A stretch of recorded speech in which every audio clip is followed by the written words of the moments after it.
Muhammadin wa ala alihi wa sahbihi ajma'in.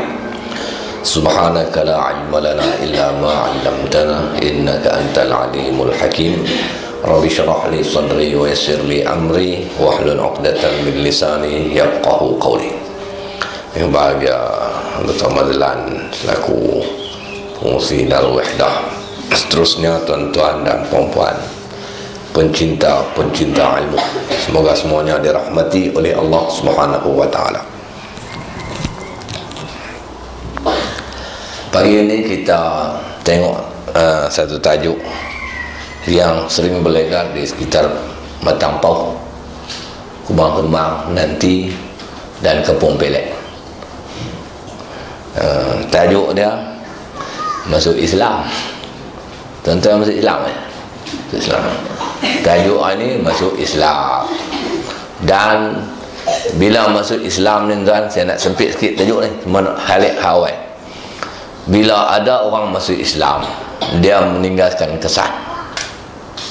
Bila ada orang masuk Islam, itu orang kafir, dia masuk Islam, maka dia meninggalkan kesan. Kesan yang pertama tuan-tuan, iaitu bertambahlah bilangan orang Islam. Bila bertambah bilangan orang Islam, dalam masa yang sama berkuranglah bilangan orang bukan Islam. Untuk pemahaman yang mudah, contoh yang mudah, kata macam ni lah. Katalah dalam satu masa tu orang Islam ada 99 orang. Orang Islam ada 99 orang. Orang bukan Islam ada 50 orang. Di 99, 50. Tiba-tiba ada seorang orang bukan Islam pergi masuk Islam. Seorang saja. Seorang bukan Islam pergi masuk Islam. Maka dia meduk dalam geng orang Islam. Jadilah bilangan orang Islam dari 99 tambah seorang jadi 100 orang. Dan orang bukan Islam pula daripada 50 orang tinggal 49 orang. Jadi depa korang kita tambah. Tu lebih kurang satu. Apatah lagi masuk Islam beramai-ramai, maka lagi bertambahlah bilangan umat Islam. Itu satu. Yang kedua tuan-tuan, bila ada orang masuk Islam, kesan yang kedua ialah menjadi kewajipan kepada orang Islam untuk membantu orang bukan Islam. Kita boleh tengok saja. Sebab itu Allah Subhanahu wa taala yang maha bijaksana, yang maha mengetahui, telah mensyariatkan pembayaran zakat kepada orang bukan Islam apabila mereka masuk Islam.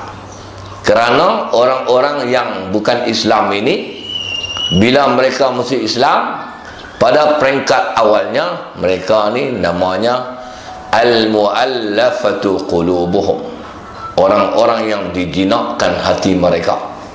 Orang Kubang Semang kata mu'allaf, atau orang Kubang Semang lama kata makluh.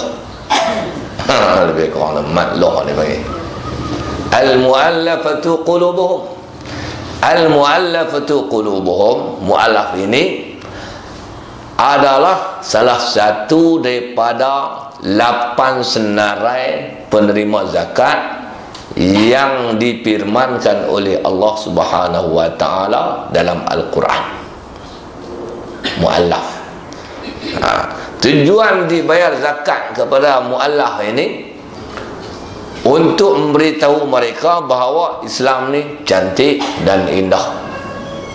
Kerana orang mu'allaf ni, yang pertama, kalau dia masuk Islam, dia orang susah. Kita bayar zakat pada dia, dia pun berasa hebat lah. Dia berasa hebat. Oh, Islam ni bagus, bantu kita apa semua satu. Yang kedua, asalnya dia tak susah. Mu'allaf ni asalnya dia tak susah, tapi dia terpaksa berpisah daripada keluarganya. Contoh, anak Hindu mana tu pergi masuk Islam, apa dia kaya, estate ni tolak orang, apa dia semua tolak tak ada apa dia kaya. Tapi dengan sebab dia masuk Islam, pak dia kata, lu angkat buku pergi sana, dia kita 100 sen mentara bagi. Jadi dia tak apa, asalnya dia hidup mewah dalam keluarga pak dia. Pak dia hambat dia keluar, kita mau tengok ini anak banyak durhaka, keluar dari sini, syarap you lebih kurang tu. Lepas tu anak dia pun baik-baik, mau makan apa? Maggi. Tak ada apa nak makan. Asalnya hidup dia mewah je lah. Kereta pak dia bagi, pak dia ambil balik. Motor pak dia bagi, pak dia ambil balik. Pak dia bagi motor, pak dia pun nama motor. Jadi motor ambil motor, ambil balik. Jadi dia keluar sebatang kara, apa pun tak ada. Tapi dengan sebab dia ni mu'allaf, maka Al-Quran telah memperuntukkan bayar zakat kat dia, dia berasa lapang balik. Kalau ramai-ramai pakai bayar zakat kat dia, silap dia kaya daripada kita pula. Sungguh itu mu'allaf. Itu kesan dia. Kemudian untuk pagi ni tu baru intro. Ni saya nak masuk fokus tu tajuk begini. Kalau tuan-tuan jumpa orang macam ni, boleh kita buat. Saya dah bagi panduan. Orang masuk Islam, mereka ni status dah berkahwin. Masuk Islam ni, saya tak mau cerita hak yang tak berkahwin, tak kahwin mungkin hujung. Yang masuk Islam ni statusnya dah berkahwin, iaitu suami isteri.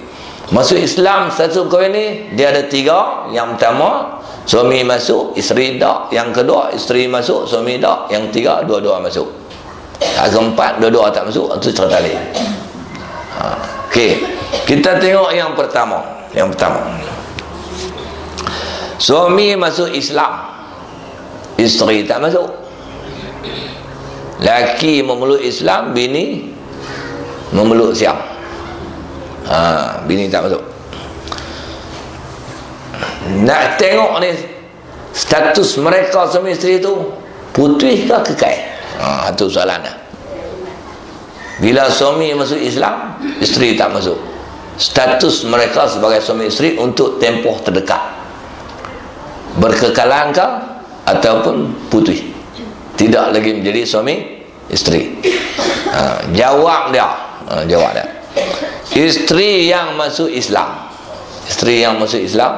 Siam ke, Cina ke, Hindu ke, suami masuk Islam, suami masuk Islam, isteri tak masuk. Jawab dia, isteri tersebut masih menjadi isteri kepada suami itu.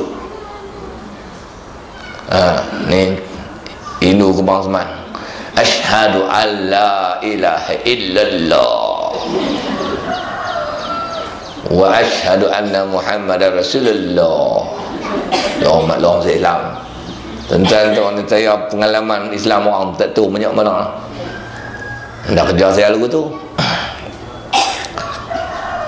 Depa ni bila mengucap Cina ke, Hindu ke, dia kan pasih lagu orang kebangsaan ni. Mula-mula menteruk. Tentang ingat senang nak ajak orang mengucap. Saya kalau bagi orang masuk Islam, saya baca suku kata tu. Saya tak kata you ikut ai. Ni Hindu yang intelek, you ikut ai. Asyhadu an la ilaha illallah wa asyhadu anna Muhammadar Rasulullah. Pakai taubat tak boleh kata. Dia tak pernah dengar perkataan tu. Macam kita nak belajar perkataan Hindu, dia kita ikut mampu taubat tadi. Pelan-pelan saya ajak orang masuk Islam pakai suku kata tu. Dia orang kata kat Hindu tu, dia orang masuk Islam, betul? Betul. Okey, you ikut ai. Dia boleh. Okey, dia boleh ikut. Saya mula suku kata tu. Wala tu. Betul tak betul dia kena asyhadu. Tapi kena ajak orang ni suku kata tu. Tentu agak-agak lepas ikut betul tak? Hak tu pun tak betul. Saya tak dia wash. Awal tak betul lah. Kita ash, dia wash. Kita tekan ash, wash. Letih orang nak ajak orang Islam senang. Sabar lah. Kalau kita tak sabar, kita tak Islam. Tak apa. Ash, wash. Ash. Dia wash. Dia tak tahu ini dia huruf waw tu dia minat ke mana. Tak tahu. Dia tekan ash. Lama-lama tekan boleh ush. Boleh dah. Tapi lah illallah tetap tak payah habis. Kalau nak pergi dia kata betul sampai pukul 4 pun pakai tak makan lah Tok Qadi. Kita abang orang mana aku ajak boleh sikit-sikit tu esok nikah Islam hang balik menerah bagi dia roti bagi dia pasal. Okey, jadi bila suami kata asyhadu an la ilaha illallah wa asyhadu anna muhammadar rasulullah, dia jadi Islam lah. Islam. Bini tak kata. Bila bini tak kata, mana kata bini tu kepiang. Cina ke, Hindu ke, Kristian ke, Siam, saudara kira. Bini kata, laki kata, bini tak kata, bini tu kekal kepiang. Walaupun dia kekal kepiang, Pak suami kata tu, dia masih lagi dianggap isteri kepada suami tersebut. Dengan elok saya benda ni kena dengan elok, lagi silap faham lah. Masih lagi dianggap isteri, tetapi dia tak boleh lah duduk piti duduk gelomiang dengan bini dia tu, pasal bini dia kepiak. Dia anggap isteri ni maksud dia macam ni. Kut saya lagi bini pergi masuk Islam, tu salah dia dengar pada tak. Bila dia dianggap sebagai isteri, dia kena memenuhi syarat dia. Dia anggap sebagai isteri tu. Bila suami masuk Islam, bini tak masuk, isteri tersebut masih lagi dianggap isterinya dengan beberapa syarat. Dengan beberapa syarat. Syarat yang pertama, tuan-tuan, mereka menikah ni, dua lelaki bini tadi ni, kalau kata mereka duduk dalam Islam, kalau kata mereka duduk dalam Islam, perkahwinan mereka ni Islam tak halang. Perkahwinan mereka Islam tak halang. Makna dia apa? Makna dia tak boleh ada halangan-halangan yang boleh menghalang perkahwinan mereka. Tak boleh ada halangan-halangan yang boleh menghalang perkahwinan mereka. Contoh dia macam mana? Contoh dia macam ni lah. Penghalang-penghalang perkahwinan ni iaitu mahram. Mahram artinya mereka dua ni kalau duduk dalam Islam bukan mahram lah. Macam dalam Islam kita ni, orang yang mahram tak boleh menikah kita siapa? Dua beradik, anak menakan, mak menakan, pak menakan, anak menakan, tak boleh menikah. Pak tak boleh menikah dengan mak, pak tak boleh menikah dengan anak perempuan, mak tak boleh menikah anak jantan, tok wan tak boleh menikah cucu perempuan, pantuk tak boleh menikah dengan cucu jantan. Tu mahram nama dia, mahram. Lagi apa lagi? Menantu tak boleh menikah dengan pak mentua, menantu perempuan, jantan tak boleh menikah mak mentua. Tu semua mahram. Lagi apa lagi? Termasuk mahram susuan. Tadi mahram keturunan, mahram susuan pun anak susuan tak boleh menikah dengan pak susuan, saudara susuan tak boleh menikah dengan saudara susuan. Jadi laki bini tadi ni kalau dalam Islam tak ada tu, mana dia kekal suami isteri. Tapi kalau dia masuk Islam, suami masuk Islam, dia lepas masuk Islam, bini dia tak masuk Islam ni, dia tanya bini dia, lu mau duduk sama kita, lu mau duduk sama kita. Kalau lu masuk Islam, kalau lu masuk Islam, kalau masuk lu boleh duduk lagi ya? Nanti awak tanya Tok Qadi, tanya Tok Qadi, tanya Tok Qadi, macam mana awak boleh duduk sama awak punya bini ya? Tok Qadi tanya, lu punya bini ada hubungan dengan lu? Tak ada, laki bini saja. Kok lah dia punya apa, lu punya anak menekan kau. Hoi, kita telah menikah dengan anak menekan. Itu siapa? Ini cucu menekan, lagi muda. Orang kaya yang haram lah tu, cucu menekan. Atau mana tak ada anak menekan pun kita telah menikah sama dia. Cuma awak punya bini dulu ni, dia main menyusu sama awak punya mak. Kami sama-sama menyusu. Saya, betul ke? Betul.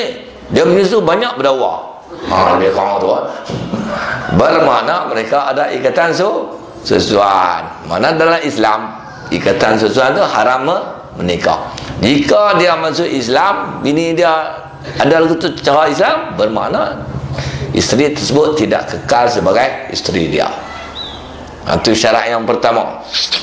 Syarat yang kedua nak bagi kekal bini hak meluh Islam ni sebagai bini dia. Syarat yang kedua, sebelum dia masuk Islam, belum laki-laki dia masuk Islam, dia dan isterinya pernah mengadakan persetubuhan atau hubungan jenis. Itu syarat fiqh. Mereka pernah mengadakan persetubuhan atau hubungan jenis. Sekiranya sebelum dia masuk Islam, perkahwinan dia dengan isteri tak pernah mengadakan hubungan jenis, otomatik selepas dia masuk Islam, maka terpisahlah hubungan dia dengan bini dia, bukan isteri dia. Itu syarat. Okey. Lepas tanya, ada ke orang nikah tak mengadah hubungan jenis ni? Ada, siapa kata tak ada? Kadang-kadang pai-pai menikah gila orang buat. Sehat tu. Saya ada satu adik-beradik saya, sungguh hebat betul. Pai-pai menikah, anak dara tu, adik-beradik saya tu lelaki-lelaki. Bini dia tu ada orang duk kenal, ada orang masuk, dia tolak. Lepas tu ni adik-beradik saya ni dah jadi dengan saya ni dua pupu lah. Dia masuk minta nak darah tu, mereka bagi menikah. Nuri Sakan ni cerita lama lah, kekal sejarah. Bini dia pun mati lah. Nuri lepas pada kat nikah Nuri bawa semua, kali tak boleh tidur dengan bini jadi tak tawan, orang sihir. Tu kata orang Melayu ni jahat. Tu jahat nikah jahat. Dia sihir budak perempuan tadi ni sampai dia tak tawan, lari mengemuk mengacau, bukan histeria, sihir. Dia sihir, dia buat bagi bini ni tak suka pada lelaki tu. Jadi tidak mengadakan hubungan jenis. Tu saya nak abang ada orang menikah tidak mengadakan hubungan jenis. Kadang kena saya tu kadang-kadang dia jadi penyakit, tak upah sihat. Kadang nikah jarak jauh. Tuan-tuan yang kata mengaji jarak jauh, PJJ USN nak buat tu. Kadang-kadang menikah pun PJJ kak, perkahwinan jarak jauh. Betul tak? Mantap perkahwinan dulu berlambak orang nak buat. Mengaji pondok Kebang Semang ni, lepas tu pergi mengaji Mekah. Lepas tu apa nama, siapa-siapa dia berkenan pada budak mengaji Mekah tu, budak pondok. Lepas tu bagi menikah dengan anak dia ada kat belah Kampung Pelet ni. Lepas tu dia bagi perkahwinan jarak jauh, bagi menikah. Lelaki haram tak jumpa dengan bini pun. Bini duduk di Kampung Pelet, lelaki duduk di Mekah. Akad nikah boleh wakil, tak ada masalah. Dulu-dulu tak ada internet pun tak ada, yang ada ceknet. Yang ada ceknet nak berapa, tulis surat membodoh tak habis. Itu tu dia balik mai, lepas 2 tahun nikah tak duduk sekali, balik mai tengok hudu kata habis terkelapan, dia cerai lah tu. Ada tak hubungan jenis? Ada tak? Tak ada, tapi menikah dalam jarak sudah 2 tahun. Tu saya nak abang tuan-tuan.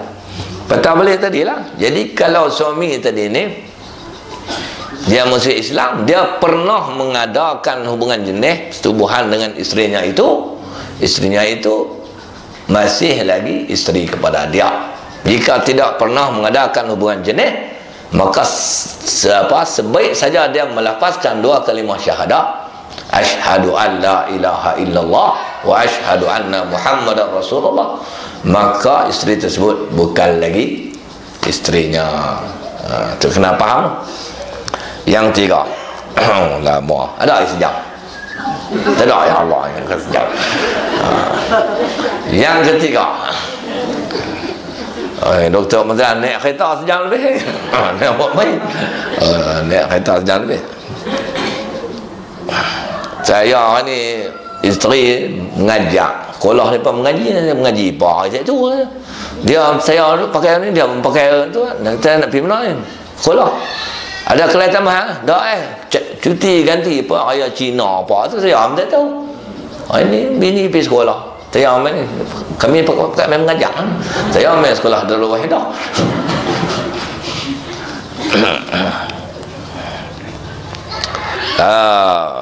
Syarat yang ketiga, isteri tersebut ni masih lagi dianggap sebagai isterinya sekiranya isteri tersebut masih dalam iddah. Tuan-tuan mungkin dengar orang beriddah ni orang cerai. Lihat, orang cerai, lepas tu pasal nikah, laki mati. Dengar tu lah iddah, betul tak? Pernah dengar tak orang kapiak kena beriddah? Tak pernah dengar? Ni dah abang. Kalau kita mengaji dalam bab cerai-berai, bab iddah ni takkan jumpa dalam kitab, takkan jumpa dah. Kalau orang ngaji baca kitab Arab lah, bab iddah ni dia agak disebut dalam bab orang masuk Islam. Dalam bab cerai-berai tak jumpa iddah orang perempuan kapiak. Dia akan sebut pada bab cerita orang masuk Islam. Baik. Isteri yang diceraikan oleh suami tadi ni dianggap sebagai isterinya lagi sekiranya dia masih dalam iddah. Dalam iddah. Iddah isteri tadi ni bermula mula bila? Kalau hak orang lelaki bini Islam tu, kalau diceraikan oleh suaminya, iddah dia bermula tarikh cerai. Kalau lelaki mati, iddahnya bermula tarikh mati. Maka di sini iddah isteri kapiak ni, suami Islam, iddahnya bermula dari tarikh suami dia masuk Islam. Kalau masuk Islam 8 bulan 2, iddah dia bermula 8 bulan 2. Mana dia kena beriddah? Dia kena beriddah. Itu dia tak boleh nikah. Bini kapiak ni tak boleh nikah. Kalau dia menikah juga dengan mana-mana, iddah tu tak dah lah, putus terus hubungan dengan lelaki dah. Tentang kena dengar elok. Kata amoi lah, asing masuk Islam, asing lelaki dah, amoi bini. Asing masuk Islam, amoi tak masuk Islam. Tentu tong ambil 2 hari tong dalam tak faham nikah sama orang, lu punya lelaki sudah masuk Islam, tak nak guna punya orang. Bagaimana? Amai pun betul tak nak guna punya orang, dia belot sama agama kita. Mari kita kahwin 2, maka dia kahwin. Amai kahwin dengan atong. Maka pada ketika itu tak ada kena mengena lah. Pasal apa? Dia kapiak. Tapi dalam konteks kalau amai tu tak ada siapa kapiak main menikah dengan dia. Tak ada siapa kapiak main menikah dengan dia, maka dia ada kekal sebagai isteri kepada asing tadi selama mana dalam iddah. Semua tak boleh duduk lelaki bini, tak boleh duduk lah. Kenapa hang kekal pergi tidur kali pula? Tak duduk. Baik.